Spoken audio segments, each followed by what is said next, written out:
Hello, everybody, and welcome to this week's episode of I Cast Fireball, an actual play 5e D&D adventure where we go through the campaign of Skulls and Shackles.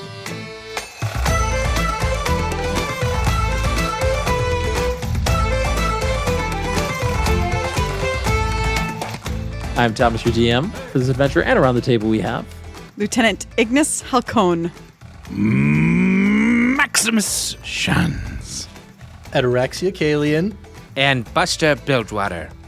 So a fight ensued in the feeding frenzied room. All of the Sahua-God scattered, or at least those that were not killed by the captain's council here. After perceiving the crowd and how everybody was reacting from a comprehend language spell, and in addition to that, a full perception round and a divination spell from Buster, they found that the way to the throne room was not in the southwest, like the echo of Ignis thought it was, or at least the throne room in that dimension, in that reality, was southwest. Rather, this reality was north. And so, as the whole Captain's Council was swimming north, the final Sahua-God trying to throw their body in the way to block him from the throne room, Max delivering the killing blow, we come back to the Captain's Council swimming with all that they have forward on this week's episode of I Cast Fireball. So, real quick, Ned, Silvery Barbs lasts a minute, right? The inspiration? Let me check just to make sure.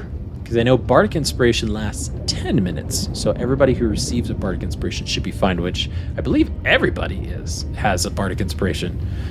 I never received any. he gave it to Jake twice instead of giving it to Joshua. Ah, that's right. Mm-hmm. Wow, called out. Maybe one of these days. It doesn't bother. Sorry, It bothers me let zero. me change history. Let me just... My guy listened to people talk and watched the fight happen. I did not need Bardic Inspiration. Silvery Barbs does last 1 minute, correct? All right. Let's see if we can get to the throne room as quickly as we can so that we can still use that. Max. Max will cast a spell real quick before we continue down.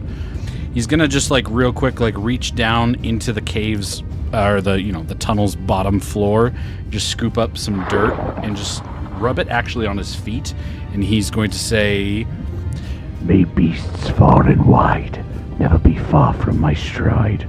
He will cast Longstrider. Oh, Nice. he's gonna be a Very torpedo. good. So I add +10 to my movement.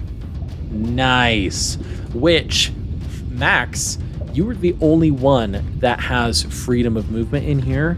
So realistically, you are the one that is going to be leading the pack. You have 40, really 80 feet of movement every round while you're swimming, while everybody else has their normal 30 feet.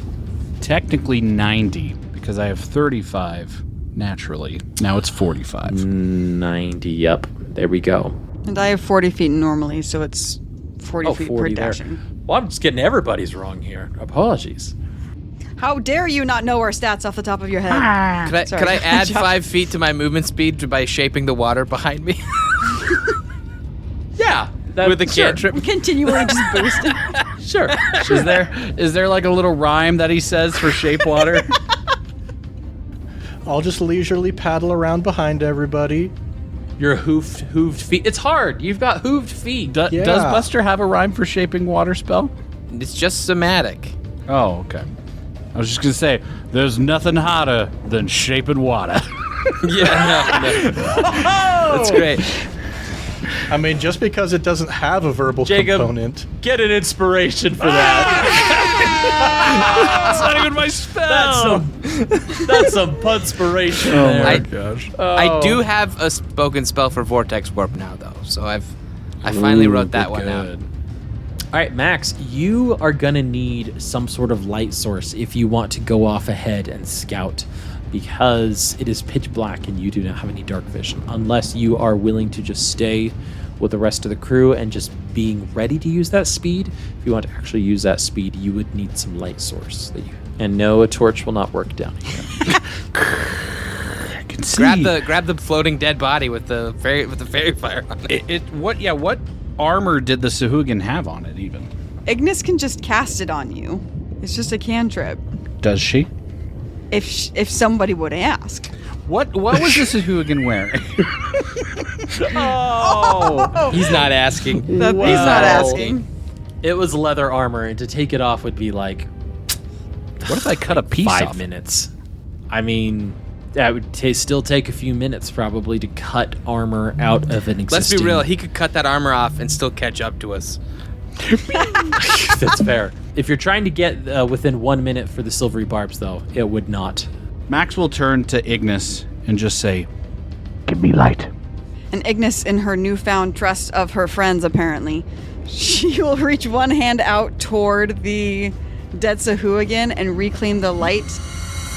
And much like Dumbledore's Deluminator, the ball of light will travel up toward her through her body, and as she reaches out and touches the necklace around Max's neck. Ooh, that's a sick image. That's good. Yeah, I kind of want to give inspiration for that. That was sick. Yeah, You go should. ahead. You should give inspiration for that. That's a great idea. Because I never get punspiration. We're in into a big support. battle. Oh, good. It was good We're in inspiration. support. We're in support of that. Thomas, That's thank a you. great Thank you so idea. much. Thank you so much. it's just like, I do this spell in an awesome way, and me, I'm like, that's nothing hotter than shade water. Not even for your own spells. Not Just- even, yeah. I'm just describing another spell. Yes. And so Max, you bullet forward, and you are swimming just past the dead body here of the Sahua-God, past the corpse that has been left.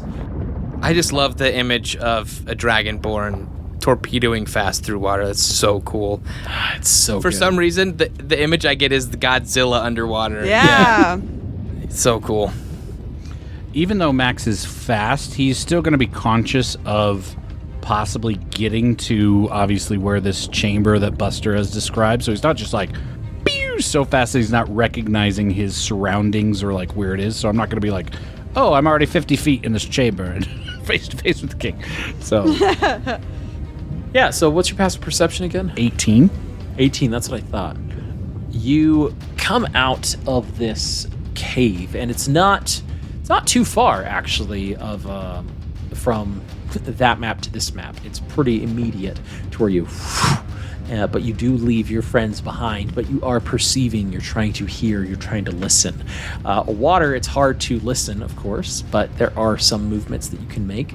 As you can see on Roll20, but I'll describe here, as you get to where Buster described, as he was shouting out to you, like, you want to be looking for this and on the lookout for that and for that, and you get to the end of this corridor, which turns sharply right, almost like this portion was not quite naturally grown. It was like started to be naturally grown, but it looks like maybe this was even like purposely cut out to be something bigger and better. And so you're like, okay, this might be it.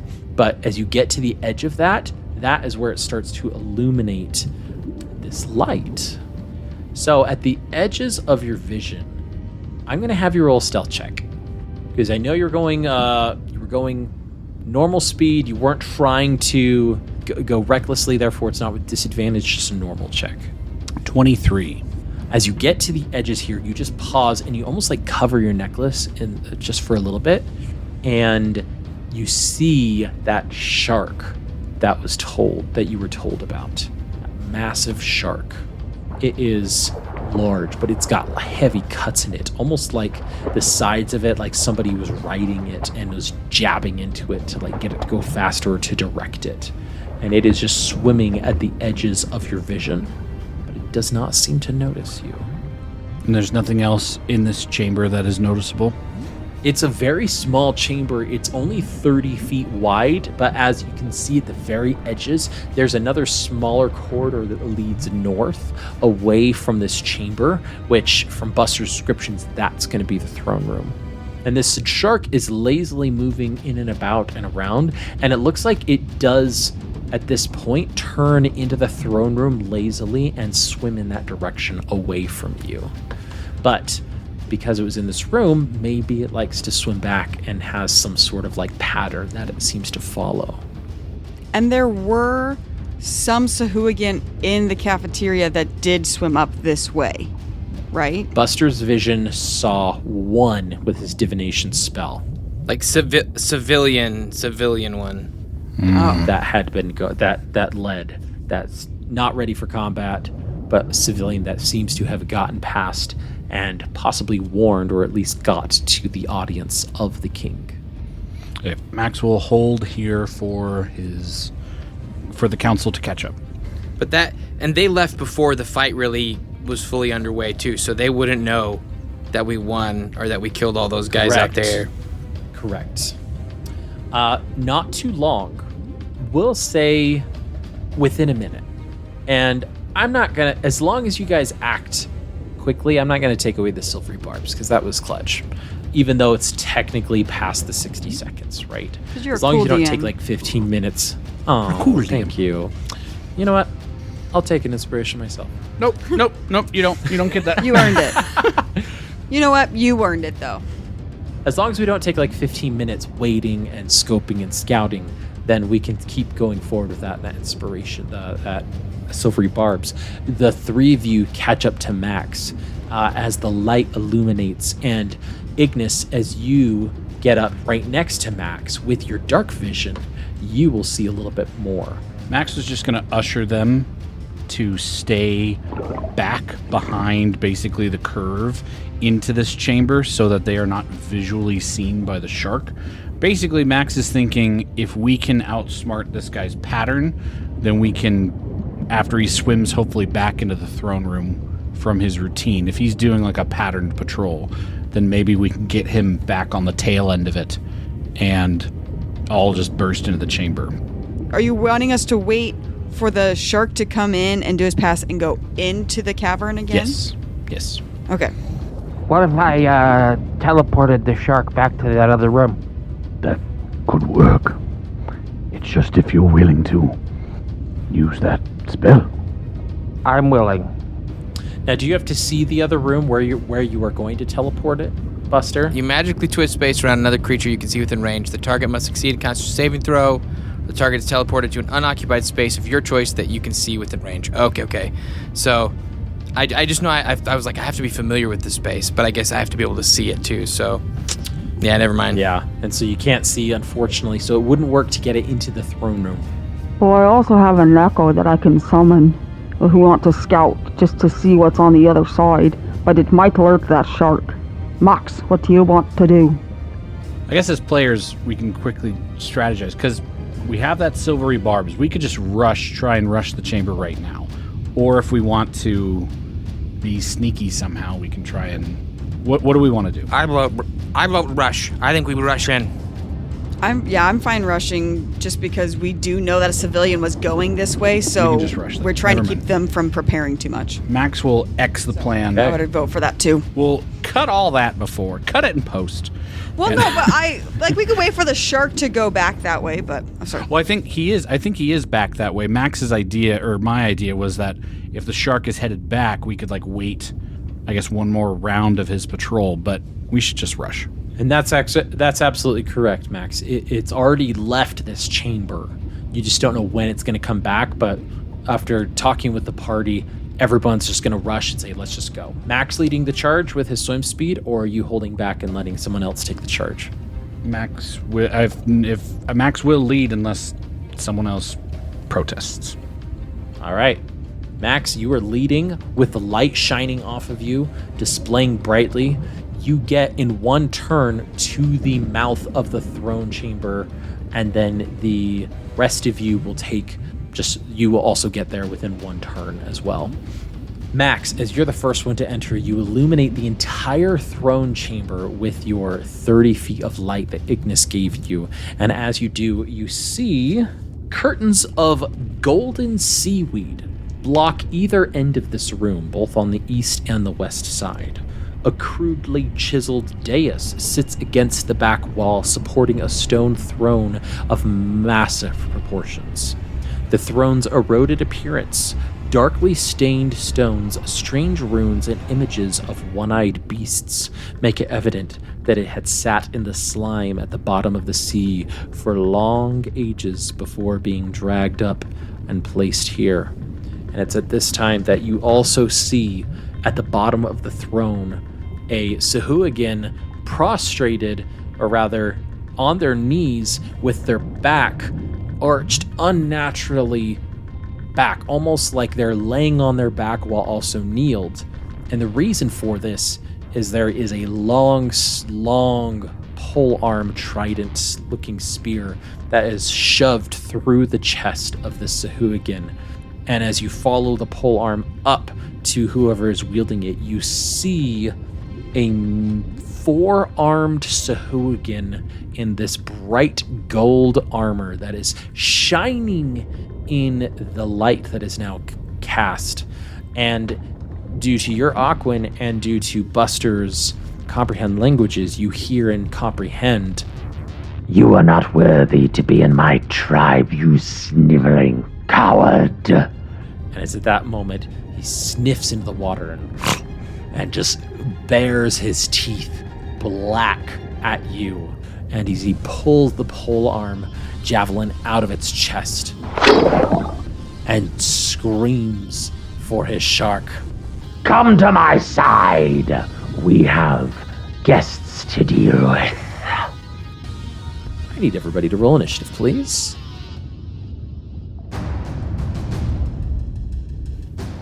Woo, baby. Think we've found the king. Look at all that gold. Is he like a large creature? Nope, just a medium creature. Max, what'd you roll? 24. Clutch. Ignis. A dirty 20. 20. Buster. 21. Woo! 21. Ataraxia, are you in double digits? I'm a 12 this time. Hey! 12. Inspirate. No, I'm just kidding. Oh, I'm sorry. Oh. You rolled 1 year below how old you are. Inspiration. Oh.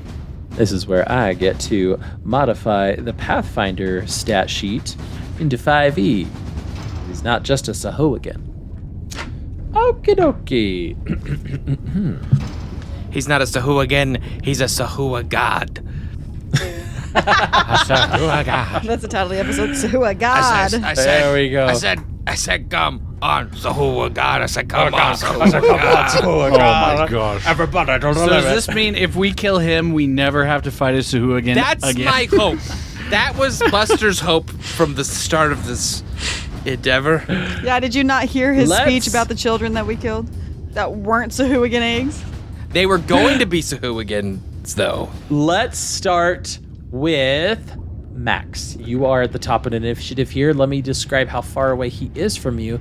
He's about 25 feet from your current location. The shark was making his way back to your current room, and so he's only about 15 feet from your current spot. And this shark, like I said, is very big, even like larger. He's technically not more than a large creature, but he is close. He is almost a size category above that. That's how large this hammerhead shark is. So, goes to you. Max will swim to the right to almost the seaweed gold curtain of the chamber. So he's swimming to the right of the chamber. And Max will turn, and he, obviously, as we've talked about, Max is feeling really discouraged from this whole thing. But for the first time, not just from here, but in a long time, he with his kind of gray eyes almost gets a hint of like red in them. Not really. Like there's no like magical thing going on. It's just like how happy he is, and he's just whispering to himself, Now that looks like a monster. and he's ready to hunt. And he will cast bonus action Slayer's Prey onto Big Daddy, and he will fire his crossbow. Go ahead, sir.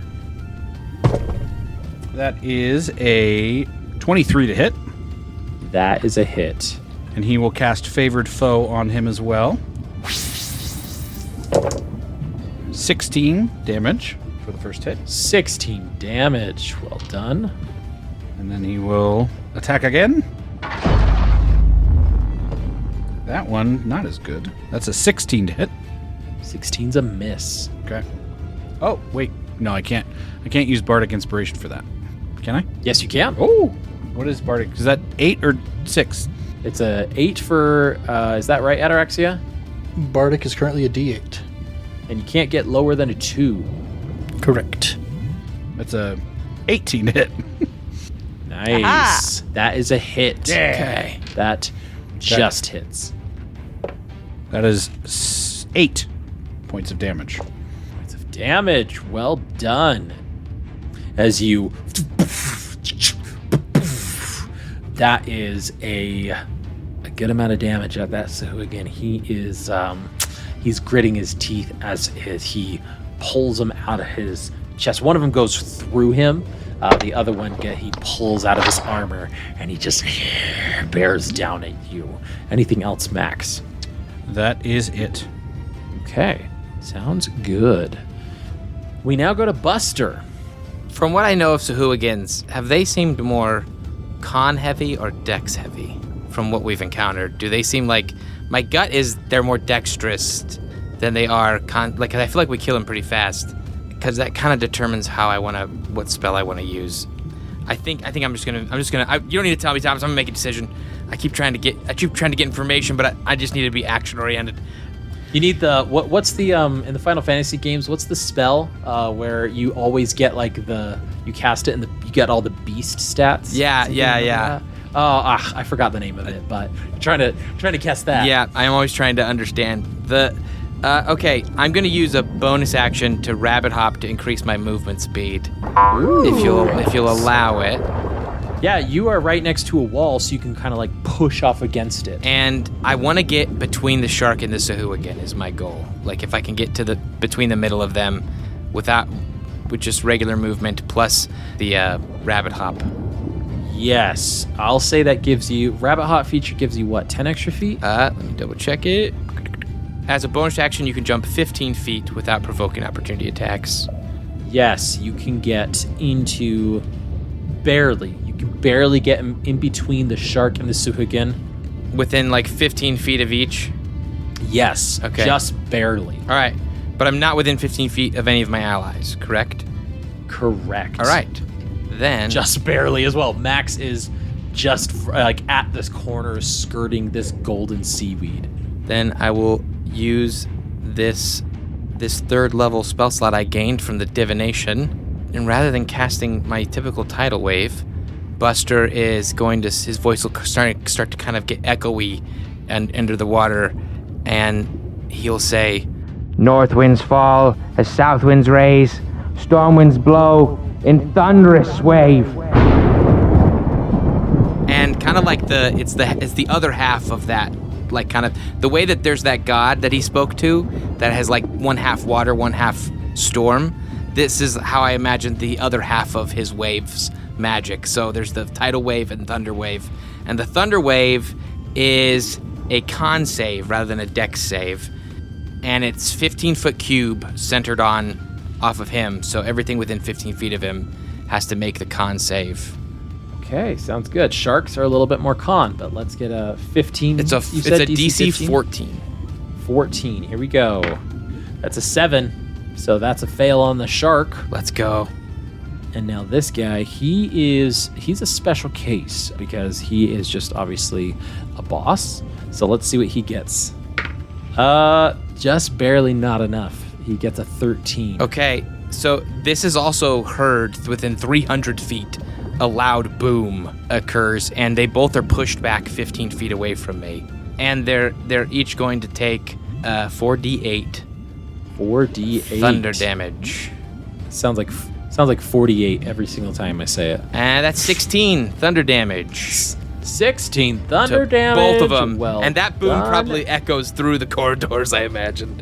Oh yeah, everybody heard that. And the golden seaweed is disturbed by it. It's like kind of gets flown back before it knits together again, but 16 damage. Would the shark bust through the stuff? It's tight enough to where he can't bust through it. You have to manipulate it ever so. He's just pushed into it rather than... He's pushed into it. No extra damage, but pushed, and this guy, though, does get pushed 15 feet further down the corridor away from your current location. I'm okay with that. Max, you don't have line of sight on him anymore because he's gone further and further away from the throne room into a room that you don't know what is in there current. But it's still technically illuminated. Buster, you can see from the 30-foot glow around Max. Anything else, Buster? That's it for me. And now we jump to Ignis. Ignis, you are now 10, 20, 30, 40, 55 feet away from the main Sahua-God boss, but then the shark is just 20 feet from your current location. As a bonus action, I can manifest an echo within 15 feet, and without an action, move it another 30. That puts that right in front of King Sahua-God? That's correct. Okay, I'm just making sure I mathed correctly. Ignis will, looking through this murky water, and as the light that's shimmering off of Max's necklace through the water, she's able to see those strings slowly come into focus, those golden strings. And as she watches them swim through the water, and she watches several different Ignises in different places throughout their timelines in this room, she finds one that's 15 feet ahead of her that is charging forward. So as she pulls on that string, it's almost as if that Ignis comes out of nowhere and does the same kind of straight torpedo like Max, straight toward that king, holding that spear in both hands, and just swims straight and stabs it straight into the king. Now, I'm going to do my attack action and my action surge to do another 2, and then my last Unleash Incarnation to try and do one massive hit of damage on the king. Sheesh. All right. So how many attacks is that? It's 5. 5 attacks. 5 attacks. Wow. Yes. Wow. You were going to save an action surge. It would be for this. Coming in hot. 18 for the first one. That's just a hit. Ooh, that's a natural 1, but I'm going to use my Silvery Barbs inspiration. Silvery Barbs. Yeah. There you go. Ataraxia. There you go. For a 24. There you go. That's 2. That's a hit. That's a 21. 3 That's hits. a hit. Is a non-natural 20. 4 hits. That's a hit. 23 for the last one. Ha ha ha! Good gravy. This is the fighter being a How fighter. many hits? All 5 hit. 5 hits. I do the D8 because it's both hands. 28 points of piercing damage right to the gut of that Sahua-God king. 28 points of damage. awesome. He's looking bloodied. That's awesome. Ah! He's looking bloodied. Well. I certainly didn't expect that, but he's looking bloody. And as she stabs the king, the spear stays solid in his gut, and the rest of Ignis goes straight through him and scatters into golden light on the other side. And disappears. Because if you end your turn and your echo is farther than 30 feet, they disappear. So, before we get to Ataraxia, Krellert, otherwise known as Krell, is going to take a legendary action. Sure. Oh no. So it's not his turn technically. Correct. He's going to take a legendary action, and he's going to scream, yell, and he's going to hit his trident a couple times on the side of the wall next to him. And Buster, as you see this, each time you see a spark. And then on the 4th hit, the end of the trident ignites, and just as you're recognizing what is happening, he points it towards you, and he shoots lightning bolts. Yikes. So, Is that an attack or do I roll? that is a dexterity saving throw from you and Ataraxia, being in a straight line. Okay. And this is where you can use Bardic Inspiration, or silvery barbs as well, if need be. Did you give us the DC? The DC is low. It is only a 13 DC. So even if I got a 4 on my lucky footwork dice, I wouldn't make it. Oh, because you rolled a 7 total? Yep. Yeah. So I won't use my lucky footwork. I would just fail. Okay. So that's a fail for you, Ataraxia. I got a natural 20 for a 21. Let's go. There you go. Right down in the poem. I don't think I can write it down for myself. It has what to a be support one of my character. companions. Can't I do was it for so himself. awesome. Dang it. Look what I did today. This is Ataraxia's his arc. He has to learn to recognize his own accomplishments and write them down. Self-worth. Self-esteem? Who needs that? Now, normally lightning bolt is 8d6 lightning damage, but because this is from a weapon and not the magic user himself, it is less. It's only going to be 5d6 lightning damage. Thank Oh, goodness. great. I did And just so- check in my subclass, actually, and it can be me if I want it to be. It should be. It should be. He's What is that Scott Pilgrim versus the World where he's like, Scott has been armed with... Scott earned the power of self-respect. Yeah, that's Self-respect. I'm doing this for me. 17 points of lightning damage for you, Buster. That's only I'll take it. 5d6 that I rolled. And then half of that is 8 lightning damage for you, Ataraxia. All right. Is this a one-time hit or is it a constant? This is a one-time blow. Okay. I was worried it was one of those spells that like stays hitting you. Like a witch bolt. Like witch Yeah, bolt. yeah, witch bolt stays. Yeah, yeah, Yeah. It now goes to Ataraxia. All right. I see that my friends seem to have this situation with the Sahua-God taken care of pretty well, actually. So what I'm going to do is I don't want this shark to start messing things up. I'm going to use my bonus action Misty Step. I get 1 free Misty Step a day. And I'm going to transport myself right next to the shark, And that's 30 feet, right? 30 feet.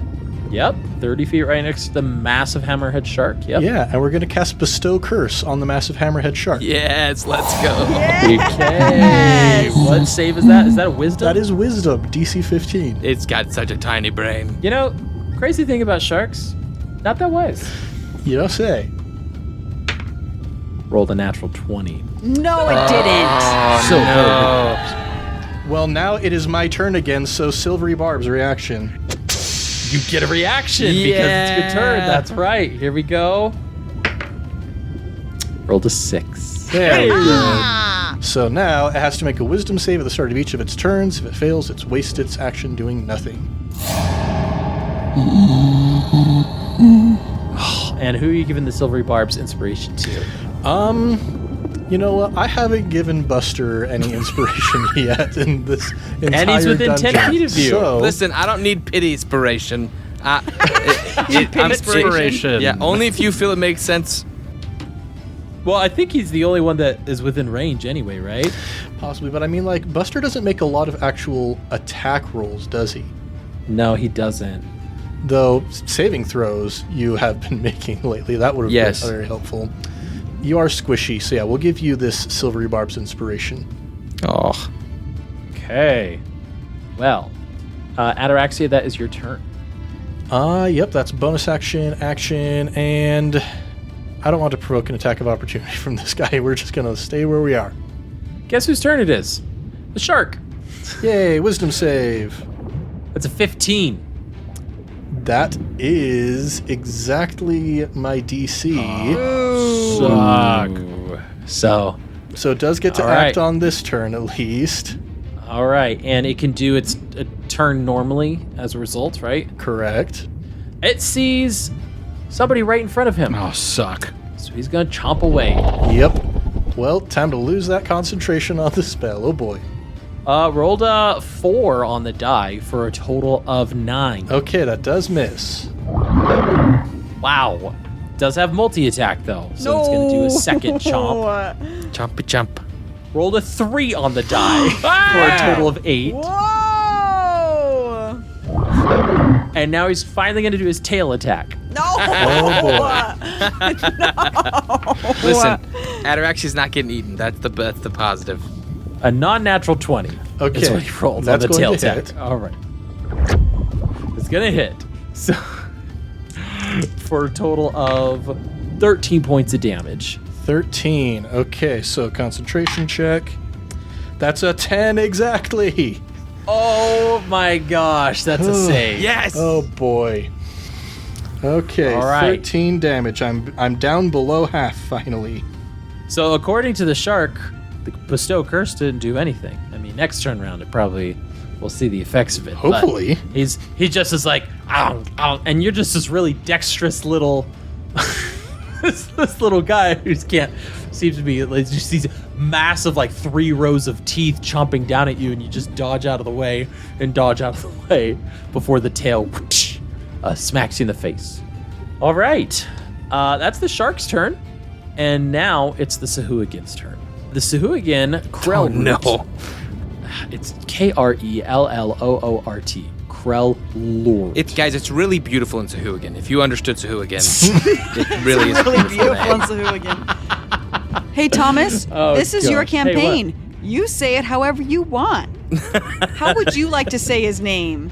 Destroyer of adventurers, Krell the Magnificent. He swims down to Buster with the vestiges of the lightning dissipating through the salt water, swims in a flash and just stabs you right in the chest, or goes to stab you. Oh, no. Buster. It's not hard to stab Buster, guys. This is a non-natural 20. Oh, yeah.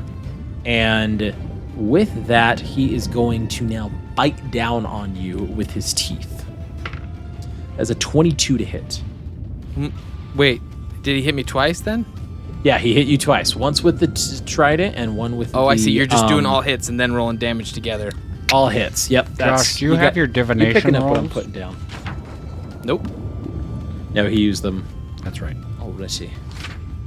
I've got 33 hit points left. Okay. That is only 7 points of piercing damage for the trident. And as he goes to bite down on you, it is... Oh, it's only 2 points of piercing damage, but I need you to make a Constitution saving throw, please. Okay. 14. 14, that is enough to where you feel the ichor seeping from his fangs into your skin. You don't feel it overcome you with nausea. You're able to push past it to where you're like, I'll think about that later. And so you don't gain a condition. Okay. That is his turn on you. So Buster, that's him. And we're to the top of the round to Max. Okay. Max is going to swim over to Krill, go behind him so he's flanking with Buster, and almost Directly behind or 10 feet behind? directly, because he knows Buster is squishy squish and Max can take some more, so he's hoping that the attention will turn to him a little That's bit. 20 feet of movement there. Yeah. And almost swim up, even though because we're in this dimensional space right now. He'll swim up and almost like Legolas with the cave troll, almost be above him, and he will just shoot down with his crossbow. Nice. Well, this is just a normal roll still, Yes. because flanking only works for Melee. melee attacks to correct. be advantage. So just normal attacks. That is a 21 or 22 to hit. Goodness, that's a hit. And using all the dice. Oh, those are terrible rolls. 11 damage. 11 damage. Okay, noted. Okay, and then he will just shoot again. Oh, that was bad. I'm gonna use my inspiration that I was given for my great shape water. Nice. Try and hit that. Oh! Come on! That was a worse roll! That's not gonna hit. That's gonna be a... It's gonna be an 11. Ooh, that's a miss. Can I give him the bardic inspiration I was given, or does it have to stick with me? You can't give Bardic Well, and it'll be Inspiration, hard to even unfortunately. reach his armor class with that. So I think we just gotta leave it. If it was 18, right? That was the hit that hit. 18. You've been rolling pretty. Yeah. You guys have all been rolling pretty good thus far. And Max will just try. He's just gonna say in Aquan to. He's basically he's saying this to try and get his attention and his wrath his way, and he'll just say, Looks like your kingdom is at an end. At the end of Max's turn, he's going to use another legendary action. But wait, it's I call not this quite churning over the yet, so water. don't do that. I'm going to call it churning the water. He is starting to swim in a very tight corridor, almost like spinning in like a wheel and trying to spin. And as I mentioned, that golden armor is covering his head, and the gold on his armor has gone to the tips of his fins, and his fins are plated in this metal as well, just the very edges of them, because as he's spinning and spinning and spinning as fast as he can, churning the water and sort of displacing it, he's gonna make both of you roll a dexterity saving throw or take damage from just this constant barrage of fins trying to slice you up. dexterity saving throw. Dexterity saving throw from Buster and from Max. 19, and if a 19 doesn't save, I can roll a d4 on top of it. Okay, 19 and 11. 11. 19 does save. 11 is a miss. This is where Bardic Inspiration can be rolled, though. I don't think I have that. I used it last time. Oh, sorry. I apologize. I forgot Josh said Oh wait, I Bardic don't have Bardic Inspiration. I have Silvery Barbs. Silvery Barbs. And Silvery Barbs, I think, still has to stay with you. The only inspiration you give is the It's the DM one. All right. Inspiration. Buster, you're going to take half damage here. And then, Max, you're going to take full damage here. So that's going to Oh, sorry. Wait 1 second. Wait 1 second. I'm sorry. I wasn't paying attention. Max, why don't you take my inspiration from the light for your saving roll? Oh, the DM Inspiration. The DM inspiration can be used, yeah. I will say, let's hang on to that because Okay. we don't know what all's coming. So Okay. I can take a hit, I think. Okay. Okay. Thank you, Doc. So it's going to be 3d4 here. This is going to be slashing damage here.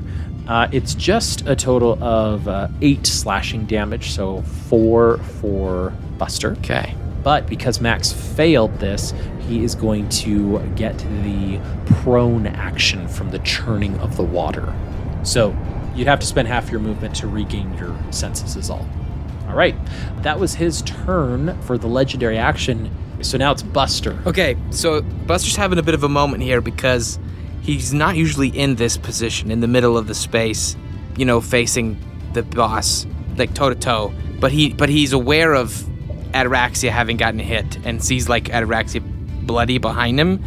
And I think there's this moment of Max saying you don't kill kids. That there's a lot of mixed emotions churning in him. And for some reason, he feels like being brave, even though he's severely bloodied. And so he looks at Ataraxia and says, I got you, Cap. and he goes, Of space and time, what's long made short. From there to there, through vortex warp.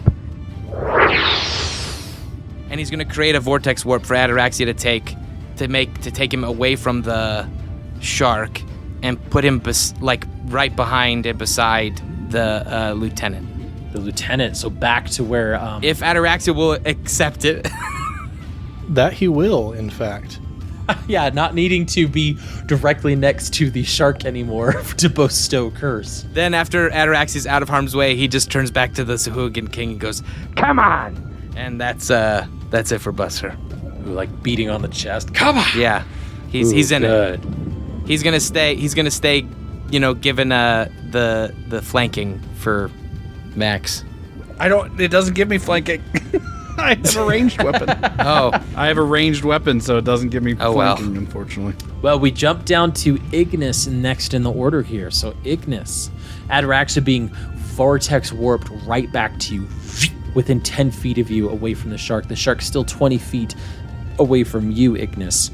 What are you doing? Too many things I want to do. That's the problem. Too many things to do in one turn.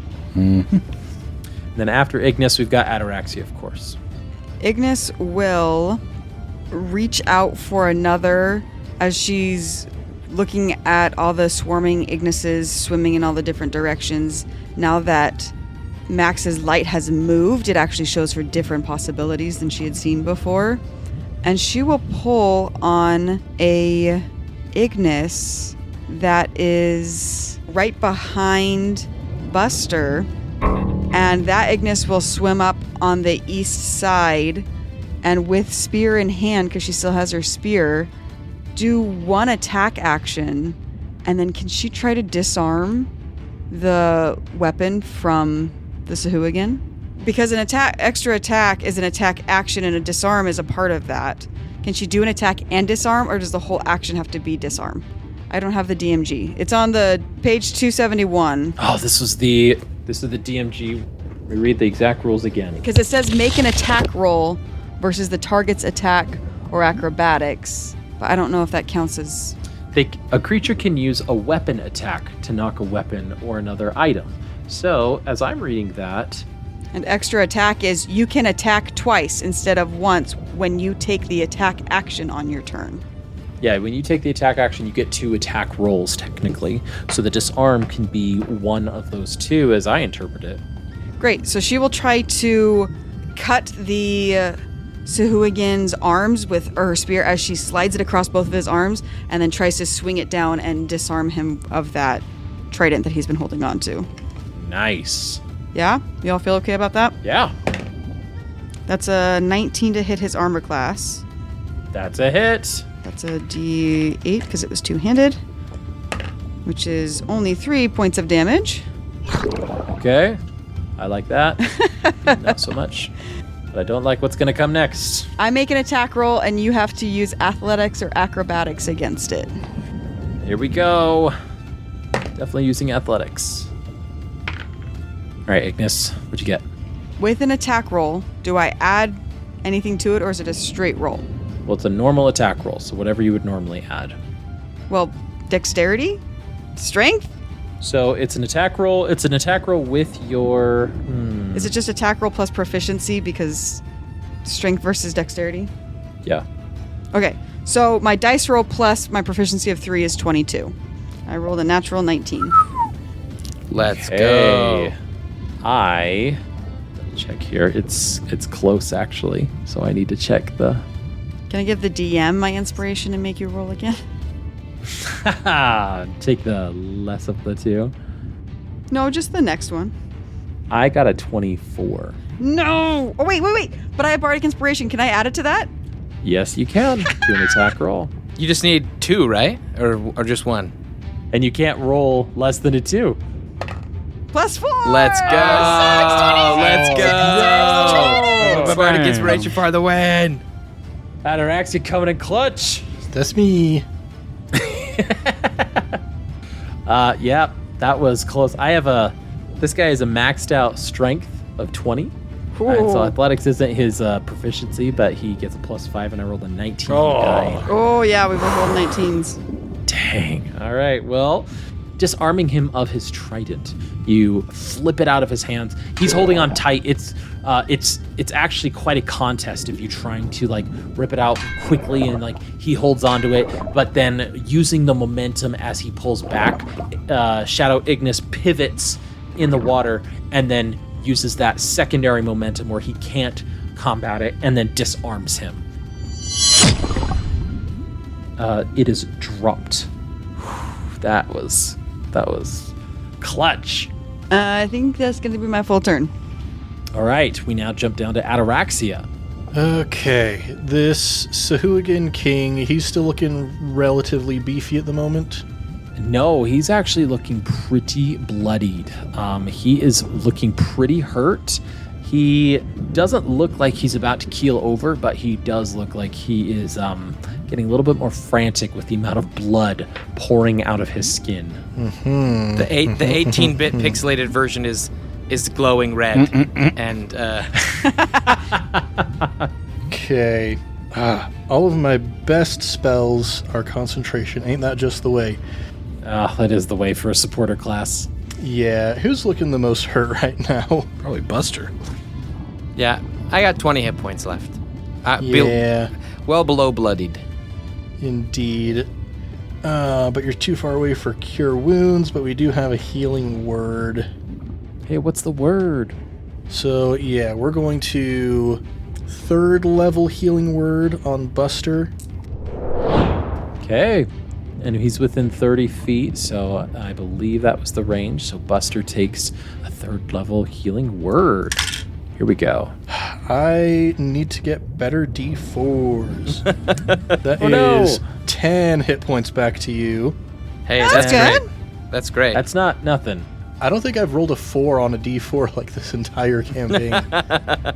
I'll tell you what, rolling a d4 is the most depressing dice to ever roll for me. It sucks. Because even when you roll well, you're like, but was it And was you can't it good? and you I can't don't you know. can't pick it up because of the way that it's made. And then you bleed because you step on it. Yeah. Blood on the carpet. Maybe don't step on it, Ned. Maybe that's why it's magic. Maybe. So that's a bonus action. And I keep forgetting that healing word is a bonus action. I can't use an action to give someone a bardic inspiration. Oh, that's true. Bummer. I wish those could be interchangeable. Wait a second. Wait, no, that wouldn't work because, dang it. I was thinking I could use my action to dash and get up next to him for cure wounds, but that's also an action. So, Yeah, cure wounds is an action at that point. yeah, if we weren't underwater, I could just head right over to him. Curse the elements!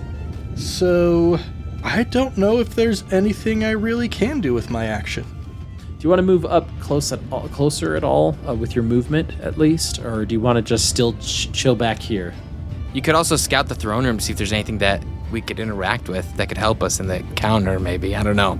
Yeah, is there anything cool that I noticed just by looking around? A chandelier that will fall in water, or Slowly descends. Ataraxia, let's say you move your 15 feet to get back into the throne room proper here, but then maybe use your dash to do 15 to the east side to kind of get closer to that seaweed, not touching it though. Does that sound right? Does that sound okay? If that sounds okay to the person who has the information behind the scenes, that sounds good to me. Cool.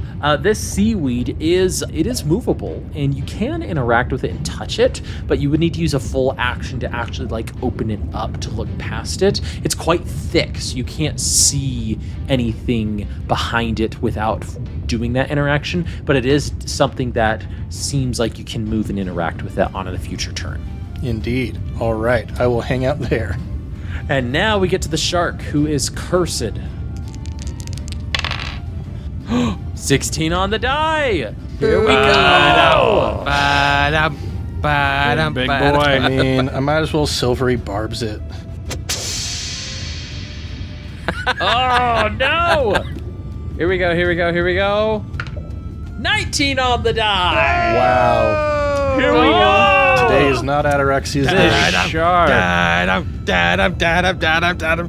Aristotle the shark over here with his wisdom. So Buster's the closest. Those 3 attacks he did, and one of them did the damage it did. I'm like, if this dude gets a full attack set off, somebody's done. So Buster has taken damage, I'm bleeding. Yes. which means this shark gets advantage on his first attack due to blood being in the water. So here we go. Chomp. Who's he Buster. attacking? And that is going to be a 22 to hit. Just almost double my AC. The second bite against Buster, not with advantage, is a 21 to hit. Also pretty good.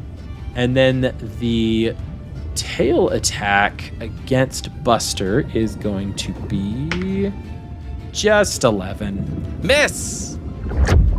There's not enough left of me after he eats me to hit me with his tail. That's what's going to happen. Let's go ahead and roll damage here. We've got 30 hit points left for anybody keeping track at home.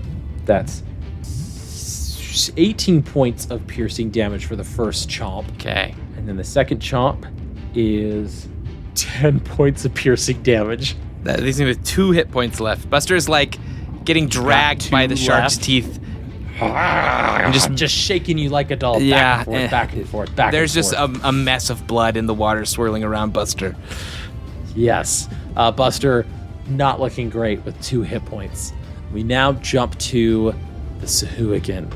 Krell. Seeing Buster. I have tried to intimidate him. I will throw that out there.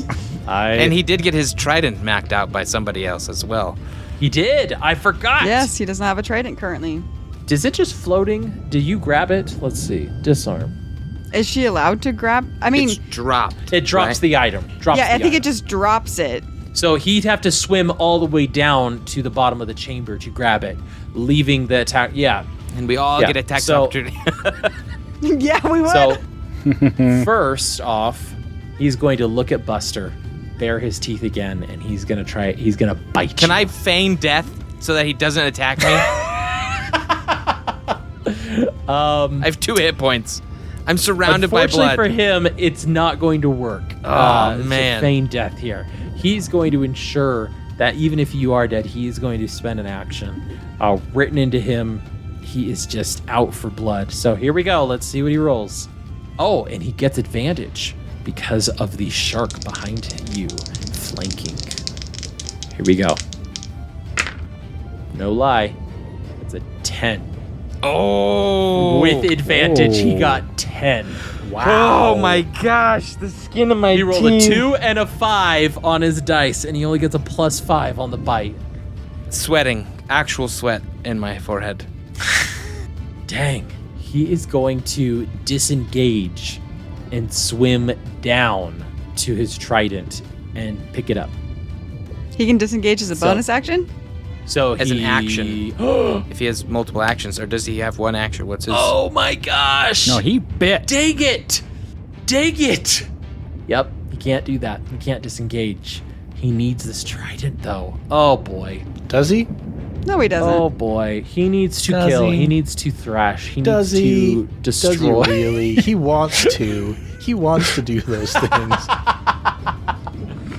Oh no! Oh no!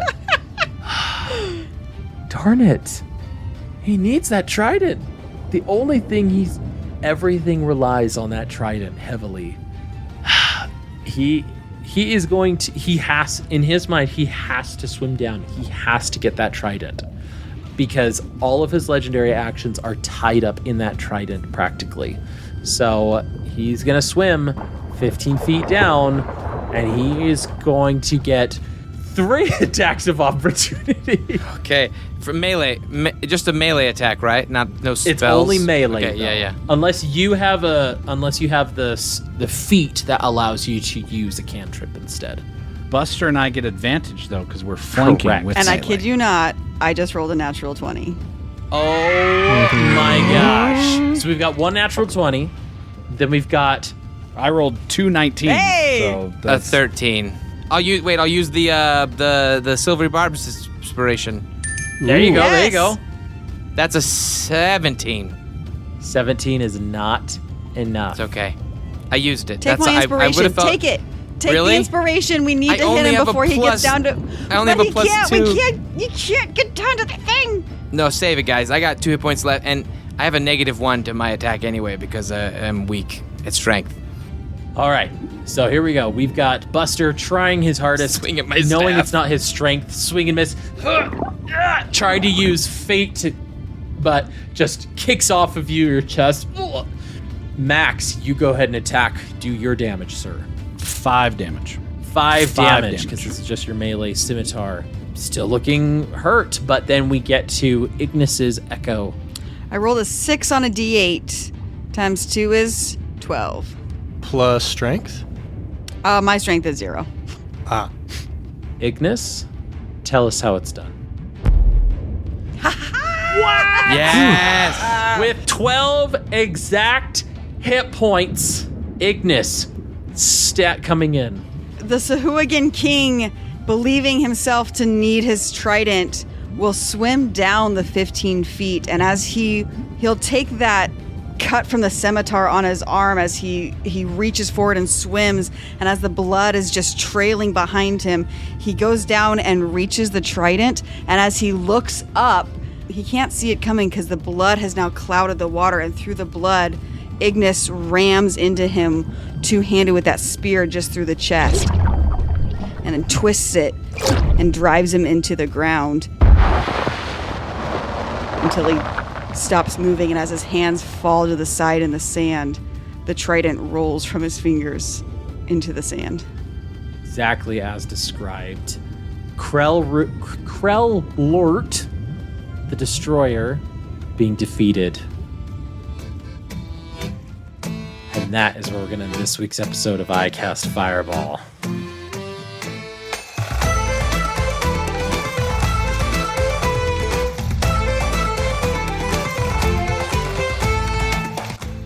There's still a giant shark. That is Not out of combat. I'm not so worried about it. But we are. It is cursed. It is cursed, though, right? Like, it does have the curse. It is cursed. That's true. That's true. It is cursed. The curse is still up. It's a wise shark, but it's still cursed. For some It has a reason, plus it's so 0 on wise. wisdom. I feel bad. It rolling so The shark well. is just, I think, therefore I am. There's says only that. a 25% chance that this shark will overcome his weakness every single time, and it's just been in his favor. But It's gaining emotional intelligence. It's just going, what do we do with the mad that we feel? Yes, he watches a lot of Mr. Rogers. Yeah. Well done, everybody. Not out of the woods for this combat, but definitely defeated the leader of the Sahua-God here. Props to everybody. Well done. I really liked being able to bring in legendary actions again. I've missed them. I've really enjoyed them, especially these ones as I homebrewed them and threw them in for this final boss battle. And he keeps connecting his legendary actions to very disarmable things. Well, next time I just need to have similar don't tell him the Road to Camelot. The guy just infuses the sword into his arm. That's what needs to happen. So it cannot be disarmed. Anyway, but thank you, Jacob, Ned, Mickey, and Josh. Of course, thank you for playing. Listeners, thank you for following along and joining us for the ups and for all of the intense moments that we have, like our wizard having 2 hit points left. Hey, sometimes the wizard has to tank. Sometimes the wizard is tanking. Well, let's go ahead and move into our outro here. And if you want to reach out to us, you can shoot us an email, icastfireball2020@gmail.com. We got a message from Rory. Thank you so much for your email. Or they said hello to the Captain's Council and to the geeky man in the corner, which I appreciate the acknowledgement, Rory. Thank you so much. They said they started ICF January 13th and caught up on March 12th.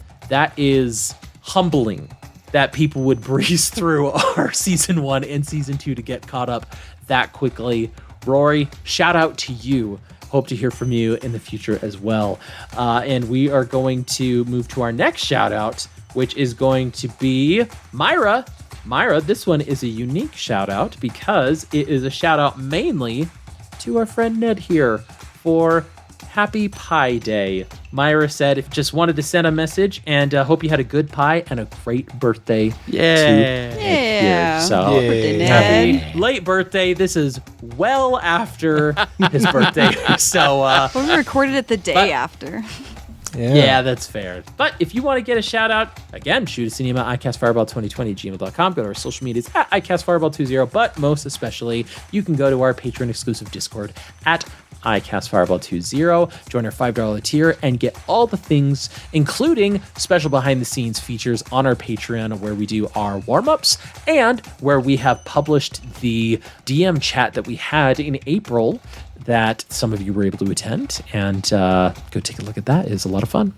Now, I want to shout out Improv Tabletop, our sister podcast, where they are going through some fun, scary campaigns right now for their main feed with their Sir Brickathon is the only thing coming to my mind, but it is the Brick Builders, right? The Tension Builders. Tension Builders is their name, Yes. and they are doing a Monster of the Week style but I believe we talked about it on a recent episode of ICF here. It's going to be quite spooky, and it's a different TTRPG system, which Improv Tabletop loves to show us. So go give that a listen to see the ins and outs of more mechanics and how TTRPGs work. I want to shout out Titans of Altera, of course, Josh's podcast, where it is close. It's close, guys. It is right there on the cusp. If you haven't even started, now's the time to do so. You can get caught up in 2 months as well, and you can hear that you will be just in time for the finale of the entire series. It's going to be a blast. Lastly, don't forget to like, subscribe, and share with your friends and fellow wacky adventurers. But until next time, I'm Thomas, your DM, and around the table, we've had Lieutenant Ignis Halcon. Ataraxia, Kalian.